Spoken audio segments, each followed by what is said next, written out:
Olá, muito bom dia para você que está com a gente pela Rede Mundial acompanhando o programa Mulheres de Deus em Ação. Veja agora algumas das principais notícias do nosso estado. Uma professora que havia feito uma cesárea de emergência enquanto estava entubada no hospital por complicações da Covid-19 morreu em Curitiba no último sábado. Daiana Costa, de 33 anos, descobriu a doença no dia 1º de dezembro.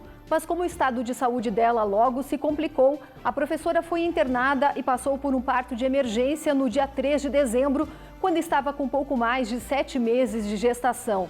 Muito abalado e pedindo que as pessoas levem a doença a sério, o marido Elton da Silva informou que a professora não tinha comorbidades.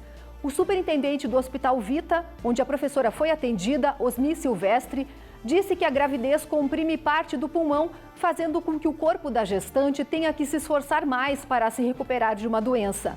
A bebê de Daiana, Catarina Vitória da Silva, passa bem e vai permanecer na UTI neonatal para ganhar peso. Durante o enterro neste domingo em Piraquara, na região metropolitana, parentes e amigos fizeram muitas homenagens à vítima, que também deixou uma filha de 11 anos de outro relacionamento.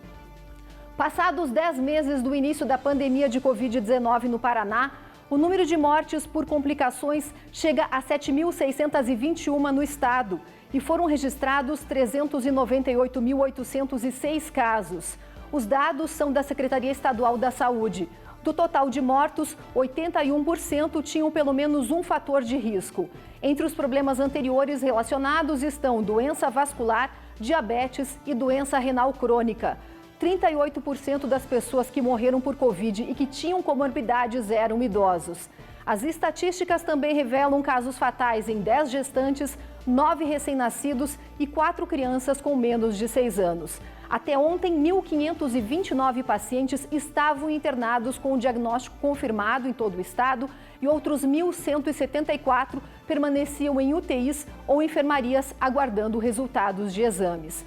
O ministro da Saúde, Eduardo Pazuello, disse ontem no programa Brasil em Pauta da TV Brasil que todos os estados receberão a vacina simultaneamente e que o cronograma inicial prevê a aplicação de 24,7 milhões de doses em grupos prioritários a partir do fim de janeiro. O ministro garantiu que a vacina será voluntária e estará disponível de graça na rede SUS de forma proporcional ao número de pessoas por estado. Serão 2 doses de um mesmo laboratório. A vacinação da população em geral deve começar 4 meses após o término das aplicações nos grupos de risco. Mais uma morte por afogamento foi registrada no litoral do Paraná neste final de semana. Foi a terceira desde o início da temporada 2020-2021. Ontem à tarde, um rapaz de 23 anos, que estava com uma prancha de isopor no mar, no balneário de Nereidas, em Guaratuba, ainda foi retirado da água pelos bombeiros com vida e submetido a manobras de reanimação, mas não resistiu. No sábado, dia 26, um homem de 60 anos morreu afogado entre os balneários Currais e Albatroz, na praia de Matinhos, que também não tem posto de guarda-vidas. Naquele local também não tem posto de guarda-vidas. Quando ele foi retirado da água, já estava em parada cardiorrespiratória. A primeira morte por afogamento da temporada nas praias paranaenses foi no dia 19 de dezembro. A vítima era uma mulher que nadava por volta de 8 horas da noite no mar de Matinhos, em horário e local proibidos. Os bombeiros recomendam que os veranistas perguntem ao guarda-vidas qual é o melhor local para o banho e nadem próximo a ele, que não tomem bebidas alcoólicas, nem comam alimentos pesados antes de entrar no mar e nadem longe de pedras, estacas e piers.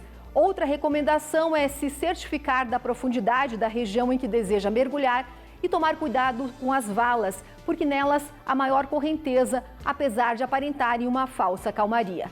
Mais informações durante a nossa programação e também no Mundial News às 6h30 da tarde. Ótima segunda-feira a todos!